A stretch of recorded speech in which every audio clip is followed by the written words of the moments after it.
Hi friends, నా పేరు రాజు. ప్రతి ఒక్కరికి కూడా ఎంత థ్యాంక్స్ చెప్పినా కూడా అస్సలు సరిపోదు. అసలు నా వీడియోస్ ఇంత వైరల్ చేస్తున్నారు. చాలా అంటే చాలా థ్యాంక్స్. ఈ వీడియోలో మనం బిగ్ బాస్ సీజన్ 8లో వరస్ట్ ఫెలో ఎవరు తెలుసుకుందాం. వరస్ట్ ఫెలో అన్న వెంటనే ఖచ్చితంగా మీకు ఒక పేరు అయితే స్ట్రైక్ అవుద్ది. దాని గురించి క్లియర్గా మాట్లాడదాము. ఇంకా చాలా చాలా టాపిక్స్ ఉన్నాయి. వీడియో లాస్ట్ వరకు చూడటానికైతే 100% ట్రై చేయండి. ఎందుకంటే ఇంత మంచి టాపిక్ని ఖచ్చితంగా మీరు మిస్ కాకూడదు. అలాగే మధ్యలో నేను మాట్లాడే మాటలు ఒక్కటి స్కిప్ చేసుకున్నా సరే మ్యాటర్ మారిపోద్ది. ఈ స్టార్టింగే చూసేసి అరే ఇది ఏం చెప్పాడా అని చెప్పేసి తెలియకుండా కామెంట్లు మాత్రం పెట్టబాకండి. బట్ ఒక చిన్న రిక్వెస్ట్, కామెంట్లు పెట్టండి కానీ బ్యాడ్గా పెట్టబాకండి. ఇప్పుడు చాలామంది కింద కామెంట్లో పెడతా ఉంటారు, విన్నర్ గౌతమ్ అని, విన్నర్ నిఖిల్ అని, ఓట్ ఫర్ ప్రేరణ అని, ఓట్ ఫర్ అవినాష్ అని, నబిల్ ఈజ్ బెస్ట్ అని. ఇలాంటి కామెంట్లు రెగ్యులర్గా వస్తూ ఉంటాయి. అప్పుడప్పుడు కొన్ని కామెంట్లు వస్తూ ఉంటాయి, ఇంకా వాటిని అయితే చదవటం కూడా వేస్ట్. అంత నీచంగా పెడుతుంటారు. బట్ వాళ్ళకి చిన్న రిక్వెస్ట్ ఏంటంటే ఆ కామెంట్లోనే మేము చాలా ఎదుక్కుంటాం. ఓకే, ఈ విషయాన్ని పట్టుకొని ఇంత బాగా మాట్లాడవచ్చు అని చెప్పేసి. ఓకే గాయస్, మీ అందరికీ తెలుసు గౌతమ్ ఎంత ఫైర్ అని చెప్పేసి.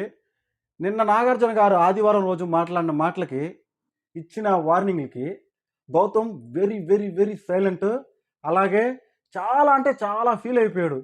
ఈ దెబ్బతోటి మెత్తబడిపోయాడు. ఇప్పుడు ఎవరిని ఏమంటానికి కూడా లేకుండా పోయింది.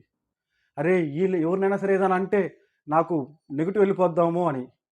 ఇప్పుడు నాగార్జున గారు స్టేజ్ మీద నిలబడి గౌతమ్ని ఇచ్చిన వార్నింగ్ చూస్తే, గౌతమ్కి ఇచ్చిన వార్నింగ్ అది వార్నింగ్ అని అనుకోండి, లేదు హింట్ అని అనుకోండి. నాకు తెలిసి అది 100% హింటే. నీ గురించి బయట ఎలా అనుకుంటున్నారు, నీ ఓటింగ్ శాతం తగ్గిపోద్ది అన్నట్టుగా నాగార్జున గారు చెప్పినట్టుగానే ఉంది. సరే ఏదైతేనేముంది. సో ఆ దెబ్బతోటి గౌతమ్కి ఇంకా ఏం ఆలోచించగలపోయాడు.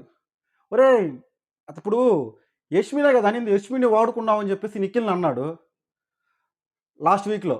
ఆ మాటతోటే కదా అతని గ్రాప్ అంతా పడిపోయింది.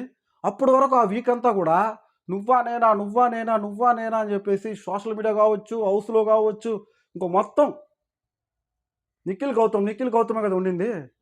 నాగార్జున గారు సాటర్డే రోజు ఇచ్చిన వార్నింగ్తో గౌతమ్కి తల ఏడబెట్టుకోవాలో అర్థం కాల. చాలా ఫీల్ అయిపోయాడు. అదే కాదు, ఆ బోర్డు మీద చెప్పారు కదా, ఈ బిగ్ బాస్ సీజన్ 8లో మీరు ఇచ్చిన వరస్ట్ పెర్ఫార్మెన్స్ ఏంటి అంటే ఏదో తప్పు ఏంటి అని చెప్పేసి అడిగినప్పుడు అప్పుడు గౌతమ్ కూడా ఒప్పుకున్నాడు నిజంగా. ఇప్పుడు బిగ్ బాస్ విన్నర్ అవ్వాలి అన్నప్పుడు ఇలాంటి పదాలు వేస్ట్. ఇప్పుడు విన్నర్ అయినప్పుడు గేమ్ ఆడాలి కానీ పర్సనల్ని లేదు ఒపీనియన్ని, ఇప్పుడు వాళ్ళిద్దరూ ఫ్రెండ్గా ఉన్నప్పుడు అది తప్పది. ఇప్పుడు గౌతమ్ ఇండివిజువల్గా గేమ్ ఆడుతున్నారని చాలామంది అంటారు. ఎవరు ఆడమన్నారు ఇండివిజువల్గా? అందరితో కలిస్తేనే కదా గేమ్ అది. ఇప్పుడు ఈయన ఒక్కడే పోయి పుడింగా నిలబడేసి అంత ఆడేస్తాడా? ఇప్పుడు ఇతను ఒక్కడే వండుకొని, ఇతను ఒక్కడే అన్నీ చేసుకొని హౌస్ అంతా చేసేస్తాడా? అంటే సీజన్ అంతా నడిపించేస్తారా ఒక్కడే గౌతమ్ అని? కాదు, అందరూ కలవాలా. ఇప్పుడు ఏంటంటే గేము టాస్క్లు పెట్టినప్పుడు కావచ్చు, ఏదన్నా టాస్క్ ఇచ్చినప్పుడు కావచ్చు, ఏదైనా కానీ అప్పుడు ఇండివిజువల్గా ఆడు. ఒకసారి గ్రూప్గా పెడతారు, మీరు ఒక గ్రూప్గా ఆడండి, మీరు ఒక గ్రూప్గా ఆడండి అని చెప్పేసి. అప్పుడు ఏం చేస్తాడు గౌతమ్? అందుకే వైల్డ్ కార్డ్ అనేది వరస్ట్ అనమాట. ఈ సీజన్కి వైల్డ్ కార్డ్ అనేది చాలా వరస్ట్. స్టార్టింగ్ నుంచి నబిల్ కావచ్చు, నిఖిల్ కావచ్చు, ప్రేరణ కావచ్చు, ఇప్పుడు హౌస్లో ఉన్నది వాళ్ళే కాబట్టి వాళ్ళు ఇచ్చిన పెర్ఫార్మెన్స్ ఎంత బాగుంటుంది. ఎవరినైనా సరే ఒక మాట అన్నారు వాళ్ళు అనలా. నాగార్జున గారి చేత కూడా ఎప్పుడు కూడా వార్నింగ్ అనేది తీసుకోలే వాళ్ళు. ఎక్కడ చిన్న పొరపాట్లు జరిగి ఉండొచ్చు, అది మనస్ఫూర్తిగా అయితే వాళ్ళు ఒప్పుకొని ఉండొచ్చు. ప్రేరణనైతే నాగార్జున గారు చాలాసార్లు బుజ్జగించారు. ఇప్పుడు ప్రేరణ విన్ అయిపోద్దా అని చెప్పేసి చాలామంది మనసులో ఉంది. ఒకవేళ ప్రేరణ విన్నర్ అయింది అనుకోండి, సెన్సేషనల్ అది. ఇప్పుడు గౌతమ్ విన్ అయ్యాడు అనుకోండి, ఎవరు పట్టించుకోడు. ఎందుకంటే ఇప్పుడు ఒక గేమ్ జరుగుతూ ఉంది, ఆ గేమ్లో మధ్యలో ఆటలో బుడంకాయలాగా వచ్చి పొరపాటున అతను ఏదో ఆడేసాడు అనుకోండి, అందరు ఓట్లు వేసేస్తారు అనుకోండి, అతను విన్ అయిపోయారు అనుకోండి, అప్పుడు ఆటకు అర్థం ఏంటి?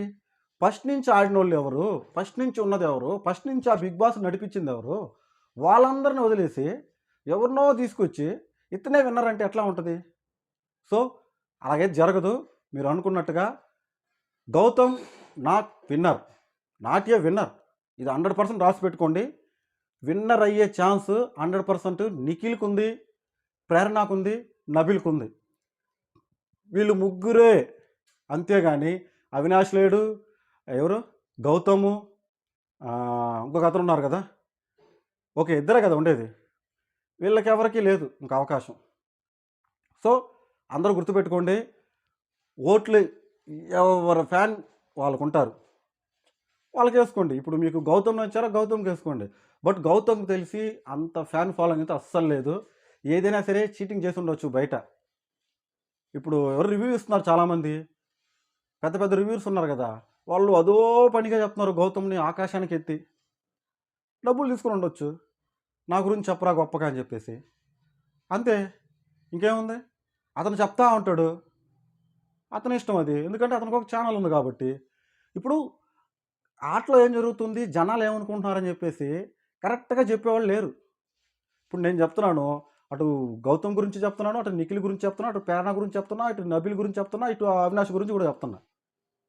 ఇప్పుడు ఇలా చెప్పాలి కానీ ఒకరినే పట్టుకొని ఇతను ఆకాశం, ఇతను భూమి, ఇతను తొక్కేశారు అంటే తప్పది. ఓకే ఫ్రెండ్స్, మీరు విన్నర్ ఎవరో అని చెప్పేసి మీకు 100% స్ట్రైక్ అయి ఉంటాయి. కింద అయితే కామెంట్ చేయండి. అలాగే మనమైతే కమ్యూనిటీలో ఒక పోల్ అయితే పెడుతున్నాను, ఖచ్చితంగా అక్కడ ఓట్లు వేయడానికి అయితే ట్రై చేయండి. దీని ద్వారా ఏమైనా 100% ఏమైనా తెలుస్తుందేమో. సో నాది ఎక్కువ శాతం నిఖిల్ ఫ్యాన్సే ఎక్కువ నాకు. Okay guys, the winner is who, Bigg Boss season 8 ఇది మనది. ఓకే, నేను మీ రాజు వాణిమల్లి. నెక్స్ట్ ఇంకా వైరల్ అయిన టాపిక్తో వస్తాను. అంతవరకు స్టే ట్యూన్, లైక్ చేయడం మాత్రం మర్చిపోవద్దు.